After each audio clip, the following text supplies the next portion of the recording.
With me now to discuss is Tom Mulcair, CTV's political commentator and the former leader of the NDP. Hi there, Tom. Good to Hi, see Marcia. you on this Sunday. Cochrane calling out Ottawa on the lack of infrastructure in the Northwest Territories. What did you make of her comments, and what did you make of the follow-through when she met with the Prime Minister? Well, it was a good move by Justin Trudeau to go and meet with Caroline Cochrane, but clearly the Northwest Territories Premier is upset. She said she's done begging, and I thought that that was so telling. This has been a very tough summer for Mr. Trudeau. He's supposed to be able to sail through the summer season. The polling in the Atlantic region is awful for the Liberals right now. That's mostly to do with the carbon tax. We've been watching flooding, wildfires like we've never seen before in Canadian history all summer. And yet the carbon tax, which is supposed to try to address that, has become another flashpoint for him. Here we're seeing that the federal government's responsibility for the territories, because of course, different from provinces, the Northwest Territories doesn't have much of a tax base. Almost everything has to come from Ottawa, and it's just not delivering. So this is sort of the problem that Trudeau's in right now, I would say, Marcia, because we heard him, for example, talk about housing as they came out of their Prince Edward Island retreat with the new cabinet. And he said, well, we're going to continue doing what we're doing. So he's trying to say we're already doing a good job, but we'll do even better.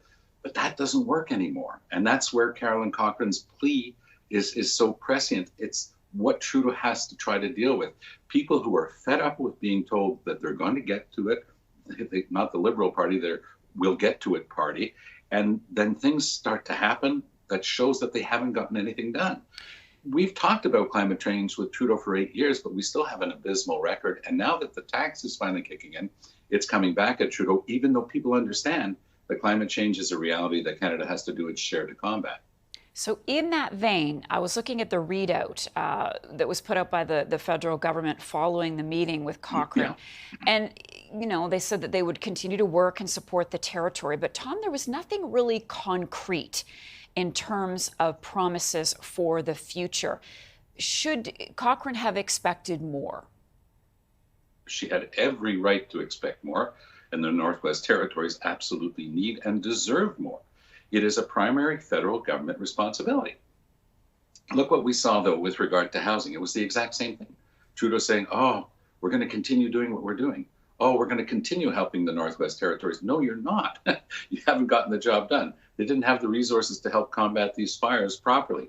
Even BC, which is very well structured and one of the largest provinces, is having a terrible difficulty. So you can imagine with a much smaller population than the huge territory involved, that they just can't come to grips with it without proper federal government help. And that's where that plea, it has to be listened to. But Mr. Trudeau seems to be stuck right now, trying on the one hand to keep telling Canadians, no, we got this. We've been doing fine. People don't feel that.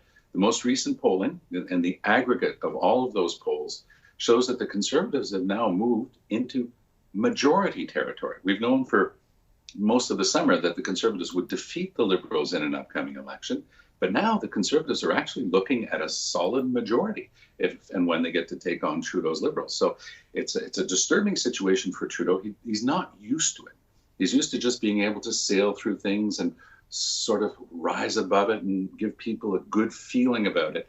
But when your communities are literally burning, Marcia, you don't want good feeling, you want concrete results.